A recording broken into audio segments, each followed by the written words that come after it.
See, I think as I can say a year before Mr. Modi was coming to power in 2014, 2013, I wrote an article. I think it was in HuffPost or DNA, I don't remember. And I wrote about the media landscape and how things are going to change because, I've seen Mr. Modi's reign in power in Gujarat and how journalists were selectively, every time anybody wrote a critical piece. I mean, Ashish Nandi was not spared. They slapped sedition case against Ashish Nandi in Gujarat. So I wrote a piece and everybody's like, what are you talking about? And this is when Modi was a year away from being elected. He was not even the prime ministerial candidate. And that very year, in 2014, I think when Amit Shah was elected the president, and I wrote a piece in the DNA, it's a new law in Indian politics, and the piece was removed. It's the first time people said, how can an article be removed from the internet? And there was so much outrage, right? That an article has been removed from the website of DNA. From there to this day, where forget being published, you can't even write an article on Amit Shah or Jay Shah, right? Again, 2016 when Gujarat Files was published, self-published book. And I remember writing a tweet then saying the kind of censorship, because not everybody reviewed Gujarat Files. There was no mainstream media didn't talk about it. Thank God for publications back then who were independent. There was Caravan, there was Scroll, there was Mint. Thanks for these publications, News Minute, and they wrote about it, and the international media did some shows about it, but there was silence. So when I tweeted about it, they said, "Where's the censorship?" And I'm like, okay, probably you don't see it yet, but it's going to come for everyone. And the same journalists who said there's no censorship are now talking about it at the press club. So it has always been there. Censorship has always been there. It's just that we did not see the first signs of it. When it happened, we saw it as an aberration. When it kept happening to one person, and the second person, and the third person. This NewsClick raid has been a culmination of a prolonged period of silence by the well-meaning people in the media also. That we didn't speak long enough for everybody. And that is something I spoke at the event also today, that I'm glad people are coming out and speaking.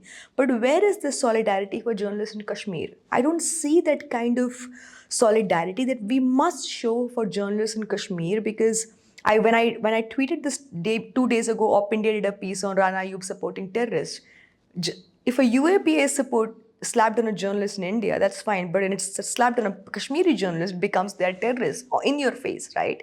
So we have a problem within ourselves that we need to fix, which is that we need to be more inclusive in expressing our solidarity. The solidarity that happens for a Delhi journalist or a Bombay journalist should also extend to journalists in Mufassil areas who do not get the kind of visibility. I think that is what is missing. A Rupesh Kumar Singh in Chhattisgarh, in Madhya Pradesh, will not get that kind of solidarity, right? So I think we have to kind of now accept that we as media in India, there is one part which is the mainstream media, the news channels, which we have given up on. We had a semblance of media in NDTV, which is also, we have seen what is happening. Our newspapers, with very, very one or two honorable exceptions, are still trying to do the balancing act. Like they still, one day they will publish some critical piece, next day they will publish a minister's version as an editorial. So I feel like the media landscape right now is just being saved by those independent journalists and independent platforms in India. And that is where we are. I think there was very little awareness about what is happening about, you're talking about the media, right? In terms of the media, I think the impression for the longest time was that it's a very free and fair media, right? For the longest time, I would go to events and press club awards and, overseas press club awards, and they're saying, what a vibrant country, what a vibrant democracy. And I remember telling one of the editors, I said, do you not read what your own journalists are writing about the attack on press freedom? So the opinion and the perception by and large is that we were a free and fair country and we were a functioning democracy. But thankfully, in the last, I think, 3 or 4 years, due to the critical coverage of what is happening in India, right? The NYT piece on the attack on Kashmiri journalists and the silencing of Kashmiri journalists and the raids on media outlets, the raids on BBC, the money laundering charges against BBC, which I think that is what really got the world's attention to what is happening. And more importantly, the press freedom ratings, the RSF press freedom ratings for the world's largest democracy, to slip at the 161st position is when everybody said. And I remember I was in the Washington Post office when reporters on Frontiers were releasing the report, and on the stage there was RSF person and the Washington Post person, and in the audience was Tony Blinken and Fred Ryan, the publisher. And I was sitting in the front row, and they were talking about countries, and India's name came. I remember the cameras came at me, and I was like, so finally, it is a known thing that India is becoming a dangerous place for press freedom. And another piece, I think two other pieces that significantly pointed out was Atish Tasir's article in Time magazine, for which his OCI card was cancelled, right? That's when people said, okay, somebody writes a critical cover story in Time magazine and then the OCI card is revoked, which means there's a backlash. And then the New Yorker cover story by Dexter Filkins, which is in 2019. And I think for the first time for a New Yorker to put its absolute focus and send Dexter to India, and at a time when the special status of Kashmir was revoked, right? I think it was a very, very crucial juncture for the world to really understand the attack on press freedom and how difficult it is to do journalism, because Dexter also spoke about how foreign journalists are not giving access to Kashmir and to northeastern states to cover. And that's when a lot of people in the West said, why are they not given access to cover Kashmir? Why do they have to seek special permission? And I think that really set the ball rolling in terms of the conversation. The New Yorker cover story on India and me said that Rana Ayyub is the story and storyteller of the new India. And story because I also happen to be the Muslim with a lived experience of not just the Gujarat riots, but also the 92 riots of Bombay, right? In fact, these two were actually one of the significant reasons I wanted to be in journalism, because 92 was something which destroyed my childhood. And I wrote a tweet back in the day. It was very, very old. And by that time, we weren't really sensitized about Islamophobia. I'm talking about 15 years ago, when it wasn't normal enough for us to speak about this. And I said, I was doing this, I think it was with Advani that I was doing his Rath Yatra on corruption. This is 2011, I think. And I came back and I tweeted that I told this man on the face that he destroyed my childhood for me. And it was very awkward for people to see that, saying, what do you mean? How could you say that? I said, because I'm also, besides being a journalist, I'm also a human who's lived that experience. I do remember my neighbor writing Chalo Ayodhya 6 December on my door because of Advani's provocative speeches, because of his Rath Yatra. I do remember that overnight, me and my sister had to leave the house from a mob when a mob was coming because of the provocative speeches given by the BJP. I do remember the Samna editorials calling us Landiyas, and I was referred to as a Landiya in school because I went to a school where the Marathi was the medium of communication, and how I was made to shift schools because of that. So if a person, it's like saying this, right? It's a civil rights movement in America. Why does a Toni Morrison, why does a Ta-Nehisi Coates write about being black? Because it nourishes and adds authenticity to your story. I feel when I spoke up, the first time I spoke about being a Muslim, and I think it was NDTV, they put it on their front thing, as a practicing Muslim, these are my concerns for Muslims in India. I thought I saw some backlash, and I didn't want to assert myself as a Muslim journalist. But I think it was a country that started seeing me as a Muslim journalist, right? They started referring to me as a Muslim journalist because I started speaking about Islamophobia. And I started speaking about it because the Prime Minister has a success story based on hate crimes against Muslims. His entire politics, Mr. Modi's entire politics from Gujarat to the present day has been the persecution of Muslims, to the extent that even the tweet that the BJP has put today on Israel is a dog whistle against Muslims, right? That what Israel is witnessing today, we witnessed before 2014. Now, the undercurrent is very, very obvious for anybody who wants to read it. It's like we showed them their place. Now, any person who has not lived that will not call it out. The people who have lived that persecution will say it's happening to us again. Right? Look at all the US journalists who are of Jewish heritage from Israel. They are tweeting about through the lived concept, right? So why should it be any different for me? Why should, I have seen Kashmiri Pandit journalists who have written about having to leave Kashmir overnight with their family, have written books about it. Sikh journalists have written about 84. But when a Muslim journalist writes about his or her experience, it becomes like, but you shouldn't talk about it. And I question it because I want to normalize it.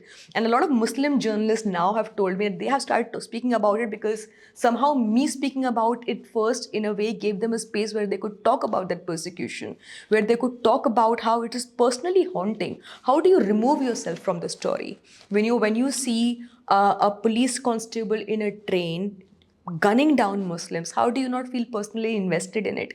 How do you not feel personally invested when a headmistress asks for a Muslim student to be slapped in class and you wonder that your nephew is also 7 and this could happen to him? And I was just, that moment I think was more tormenting when the headmistress slapped that kid, because I constantly was imagining Zulfikar. Zulfikar, if somebody even speaks to him on a heightened tone, he gets panicked, and so we have to be careful. And I kept on visualizing this young boy standing there and being beaten. And I felt I was in Gujarat at that point of time when it happened. I'd gone to do something, and I broke down because I was like, how much of humiliation is enough for the Indian liberal intelligentsia, for the average Indian to say what is happening to them point blank? What is happening to the community is wrong, without any ifs and buts, right? There is no, and which is why I did the Justice Sri Krishna interview also, because, and I wanted him to address this, that in any part of the world, if there was this level of persecution, there would have been a reaction, right? You have to give it to the intense restraint of a community to be quiet. I don't know if that quiet is good or not, though. The lack of, the fact that they're not coming on the streets when there is everyday provocation, when a member of parliament can do this on the floor of the house, can call another Muslim member of parliament as circumcised or a terrorist. I think it is that tipping point that we should have said, this is it. It doesn't get worse than this. We have witnessed lynchings. So I feel as a Muslim, I am invested in this. As a Muslim, I feel that my father, who's a practicing Muslim, if he goes out for his Friday prayers, he will also be affected the same way. Some people say I exaggerate. I've been accused of exaggerating the Muslim persecution. I would love to be told that I'm exaggerating, if not for the lynchings on the street, if not for the hate crimes on the street, if not for every time there is a Ram Navami procession, you see swords outside a mosque. None of us want to live a victimhood life. All of us want to live an equal life. None of us want to be seen as victims. And it's the same. And one of the reasons why we are here is our refusal to call a spade a spade. For instance, I went to the Fareed Zakaria show in 2020 Jan when Delhi riots happened. And I called it an anti-Muslim pogrom. And liberals, and I'm not talking about the right wing, many liberals said even Hindus have been killed. One news anchor said, very liberal one, for once act as an Indian and not as a Muslim. And I was stunned at that. I was stunned because I was like, if a Kashmiri Pandit had given an interview, would you tell that person, for once speaking as an Indian, not as a Pandit? Nobody would. So I felt if it is happening to somebody like me with a privilege and a voice, that where you are being asked to question your patriotism, and that's what it is. Like you are insinuating that I'm not loyal enough to the country. If it is happening to me, then what happens to the average Indian? And the reason I said that on that show was that we have been wrong with our terminology for time immemorial on communal carnages. And I have a big problem, which is why I have solidarity with my Sikh friends. When they say 1984 was a carnage, I believe it was a carnage, because you have to understand that when the state is on one side and when the police force is on one side and the government is on one side, and on the other side you have people defending themselves, it's not equal. It's not a battle of equals. It's the oppressor and the oppressed. I wish, and we are now witnessing that change in journalism, where we are identifying the state's sanction of this. But it has taken a long time for mainstream media to acknowledge the inherent Islamophobia that exists in our storytelling also. But what you said, there are two theories. One is that India is sliding into a genocide for Muslims. There's going to be an anti-Muslim genocide. There's another theory that we as younger people who have worked on the field, we feel that it is already here. When you look back to our calendar, we can mark each day with either one lynching or either another crime. Maybe 2 or 3 such incidents in a day. Uh, we as reporters have to go and triage to what is more important, what is less important, and when it comes to hate crimes that Yeah. Muslims. What is your take? Do you feel like it is going to end up in a genocide, or do you feel this is the worst? I don't think we are at a time where we need a genocide. When earlier we used to have communal riots and carnages where 1-2 months thing would happen and then they would stop. When you are living in a time period where every day you wake up with a culture of fear and an atmosphere of fear, you don't need an entire mob to go and kill people when you can lynch them every second day. When you can humiliate them every second day, when there can be a rally and somebody can be tied to pole and lynched for eating a banana from a temple. It can't get worse than this. Genocide at least lasts for 3 or 4 months. This is every day. The first time a lynching happened was at Pehlu or Junaid in 2014, 2015, or probably actually the techie from Pune. He was the first person to be lynched, right? Mohsin. There was outrage, and I remember for Akhlaq's case, I was on TV for 3 full days. It was real outrage. Junaid also. And then we are the footnotes now. So why do you need a genocide when your media has forgotten, developed amnesia about lynchings, when lynchings have been normalized, right? To the extent that, oh my God, you will put one tweet, probably now you're not even a tweet. Because now it's become like there's an exhaustion. There is a triggering point. For some, it's boring. For some, it's not even newsworthy. You need big events now, like a teacher slapping. And the next time a teacher slaps, nobody's going to cover that because the bigger spectacle is over. Say next time a police officer goes into another train, nobody's probably, oh, it's happened before. Now it has been normalized to the point that we don't need a genocide. It's like the emergency everybody's talking about, okay, 75 MU imposed to genocide. Now we have a undeclared emergency. Emergency by Indira Gandhi. What's happening today? Same with it. Same with the genocide. You don't need a genocide to happen in this country and say, oh, look at what's happening. What is happening is a systematic humiliation and persecution. And you're told that while you stay here in this country, we will remind you. I mean, it is for a for me, I don't know why aren't people seeing it this way. For a ruling party to do dog whistles against Muslims every single day. You have a Pragya Thakur as a member of parliament after what she did with the Malegaon blast. You have people hailing Nathuram Godse. I don't think we need a genocide to happen when we can get away with this every single day. And like you pointed out about the hate crimes, right? I go through Maktoob or go to Hindutva Watch. And I follow Hindutva Watch a lot. And every single day there is an event, right? Every single day. So initially when it was launched, I would be like, oh my God, this is happening. Now even I don't scroll as much. One, it's because it's triggering for me and I don't want to get invested in it because it's like I will get angry and I will say something which I don't want to say. It will destroy my peace of mind. And sometimes I do have to, but that is how it is normalized. The persecution has been normalized. Why kill them 300 in a day when you can kill them one every day and keep them in their place?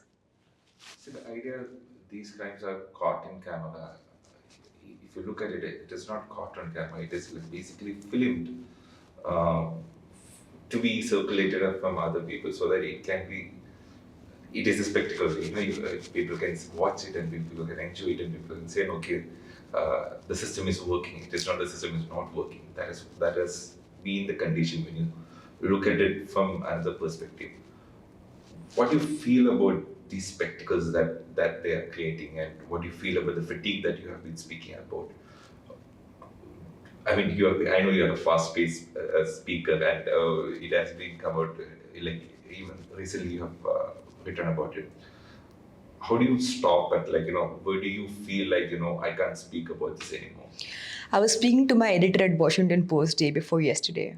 And I was telling him, I said, I'm exhausted writing about, I think I'm repeating myself in every column. And I hope the audience doesn't feel I'm speaking about one thing. And I said, and I almost felt embarrassed. Embarrassed is like, do people now see me at a distance and saying, she's repeating herself, or there is actually an urgent need to write about it, right? A lot of people are saying, friends, well-meaning friends are saying, rightly so, they should, why don't you write about what's happening in neighboring countries, Nepal, China, other issues, farming, and I do want to do that. But every time I attempt to do that, there is something that happens that is so sinister in this country. That entire politics of this country now, if you see, it boils down to the attack on one community, right? There is still a little, I think, comparatively, some solidarity for Dalit that the government will not go all out against right now, right? Which is why it's stopping the caste census, and it will not go all out. There will be. What is happening to the Dalits historically, we're not even getting there. It's. I mean, not just one government's own apology to what's happening to the lower caste in India and Dalits in India. But at this point of time, the biggest enemy for this government for to win votes is the Muslim enemy, which has been nurtured and festered systematically to keep brewing. Now, for a BJP handle to use that during an Israel-Palestine, you see the Twitter trends. That shows the moral degradation that you're actually cheering for Gaza to be bombed. Now, a lot of Indians don't even know people in Gaza, right? But what is the subtext here? That person needs to be murdered. Now that person can be in India or that person can be in Gaza. We are just showing them their place. It is exactly what happened in Kashmir. It's like for me, what's happening in Kashmir is probably, I feel terrible for an entire population. You cut off their internet. You have silenced them. I mean, we talk about Indian journalists, Kashmiri journalists, their passports are being taken. They're not allowed to leave the country. If it happened to a mainstream person, there would be new headlines every day. I mean, it happened for me because I'm mainstream, right? I'm a Delhi, Bombay, Washington Post journalist, so it happens. I should get the solidarity. But look at the journalists in Kashmir, their passports are being taken away from them. And that should be big news story. There should be solidarity meetings at the Delhi Press Club, right? There should be, I mean, the same for Northeasterns. Let's not even, Manipur, had it not been for the video of those two women, the country would not have outraged. We need spectacles. This country is in dire need of spectacles to kind of, okay, this is what we can talk about because this, I mean, lynching हो गया, एक दो हो गया, now we don't want to. But ये कैसे हुआ? ये बच्चे के साथ हुआ? I can promise you, the same incident happened in Delhi school where kids were asked, why don't you go to Pakistan? Nobody outraged. So we need these spectacles to prove our outrage and tweet and post Instagram, and then we go back to our slumber. Because that's the max solidarity we can show. Right? And there is an exhaustion amongst people also. Which is why I'm saying I am a little embarrassed when I'm posting on Instagram saying, am I doing too much? Am I posting too much on lynchings? Am I posting too much about the persecution? Am I posting too much about a Muslim MP? But the thing is, in absence of my colleagues not speaking as strongly as they should, I feel like it's a moral responsibility for me. And it's not that others are not, but some of us have a high profile voice. If we do not use it now, then when? It is, I think, a moral responsibility for many of us to speak about what's happening. So yes, I am fatigued. I really wish there are days I don't have to speak about the Muslim persecution. I really wish there are days I can report on, what's happening to unemployment, what's happening to the farmers movement, what's happening to the farmers. And I do that. I do try and do that. But eventually, for this government, the bottom line and the enemy is the Muslim person, right? I mean, I read something in Scroll the other day about why, like it was a comment and critique on Arundhati Roy's speech about why we should not talk about the Muslim issue because then it takes away. Government wants us to do that so that we don't talk about unemployment, so that we don't talk about. I was trying to find merit in that, right? But it makes you look like, so basically, are we accessories? That listen, we shouldn't talk about our problem because it lets the government get away with it. So basically, you can be lynched, but let's not talk about it because it lets the government get away with it. And I'm trying to understand the argument really as a well-meaning perspective. So what should one do? Do you feel like Muslim bodies have been made into the whole idea of these are the diversions? I am not a distraction to your problem. I am the problem. I am the problem. I'm not here to be a distraction. The black lives, the black bodies were not distraction. They were the problem for a white supremacist America.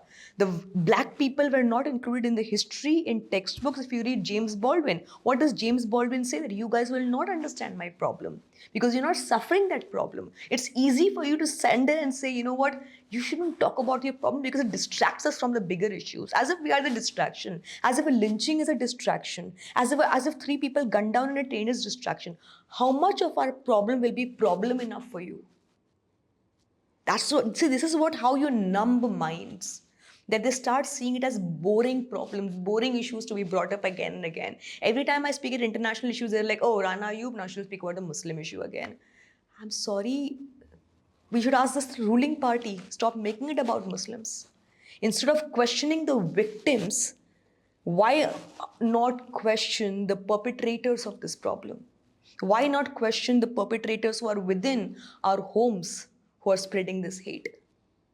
In India, I don't think we have given much thought to the Islamophobia, which has been prevalent in our films. Now it's become more brazen, but we always did the stereotypes in films.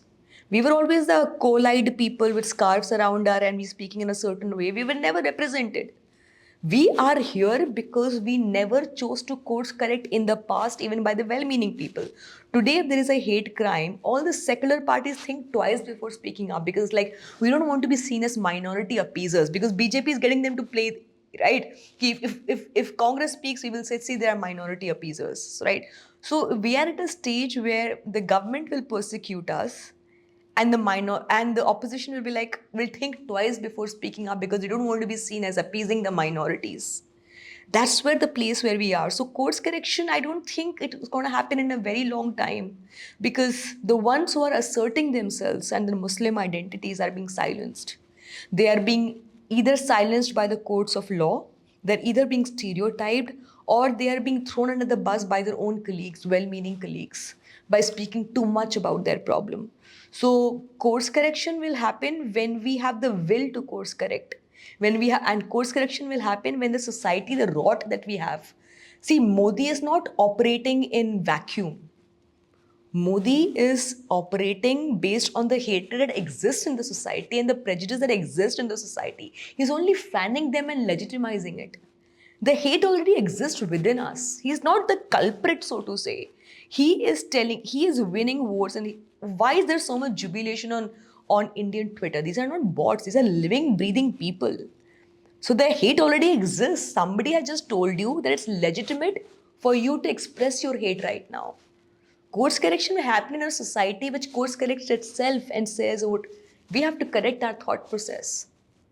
So I think that's when course correction will happen. We are a long way from that because we are now living at a time when we have WhatsApp and Instagram, which every day demonizes an entire community. If you see what is happening on Instagram today about Israel, this is what Islam Muslims do. They attack people, they kill people. You suddenly see how the victims have been made the aggressors. In that scenario, with the kind of technology that we are seeing, I don't think course correction is happening anytime soon. When you're talking about the well-meaning people, after Tahelka, after you went underground for some time, and when you came back to the forefront of speaking about Modi, or publishing your book, and even today also, there is an idea that you don't seem to be welcomed in Delhi or the well-meaning circles of India, but you have your representation in the national platforms. But when it comes to India, you have always been so maybe we can even say you have been mocked, and there were some conversation about you being mocked in the liberal or independent media houses. How do you feel about that? How do you feel about not just you, the voices of Muslims in this country, the voices of Dalits in this country, when it comes to asking for a higher standards of representation or higher standard of asking to pass the mic? It has been always a huge struggle, and we have been discredited for that. How do you feel about that scenario? I think somebody once criticized me saying, you can't be religious and secular at the same time. This is somebody who is very well-meaning.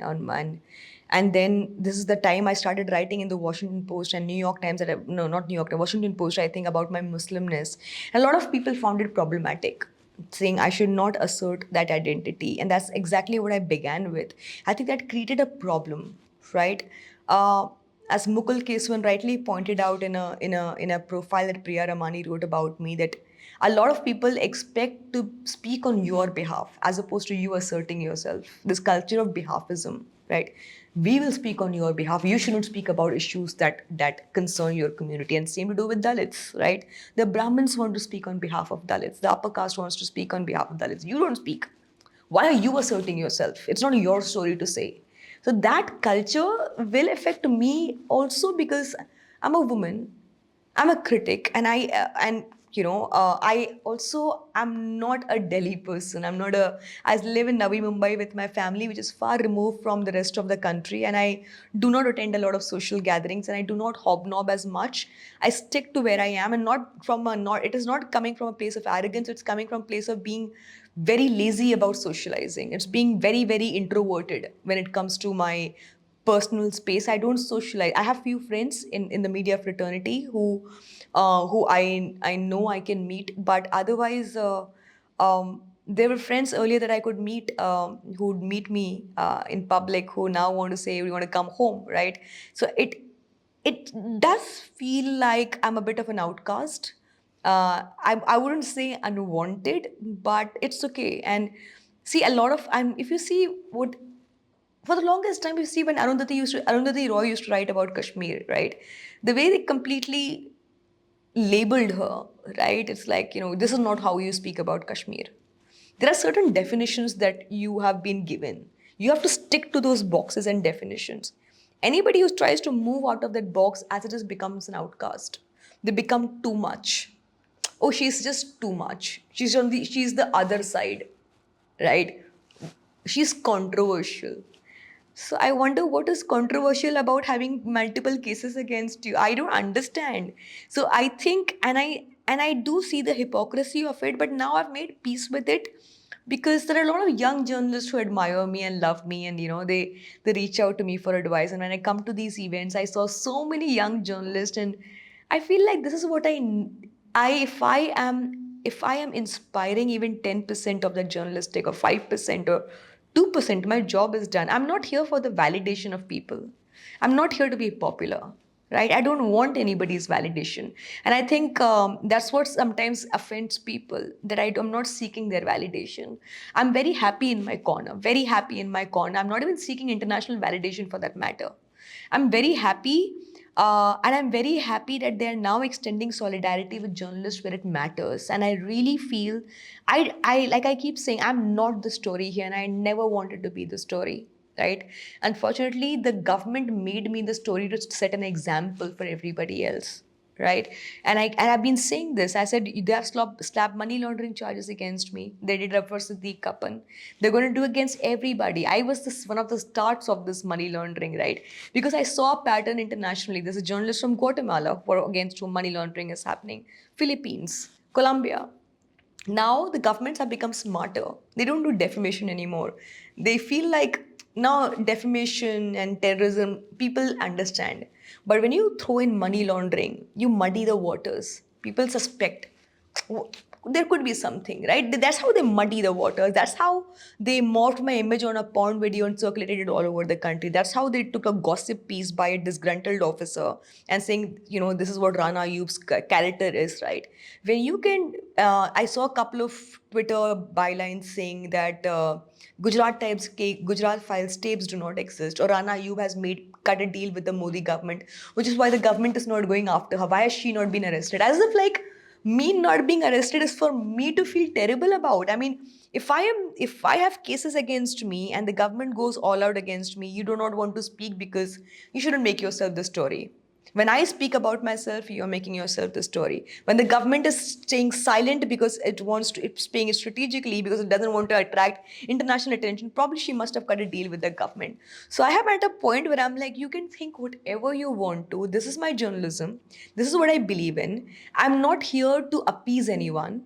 And I will not appease anyone. And this is who I am. Probably I might not be palatable, but this is who I am. And I'm not going to be apologetic about who I am.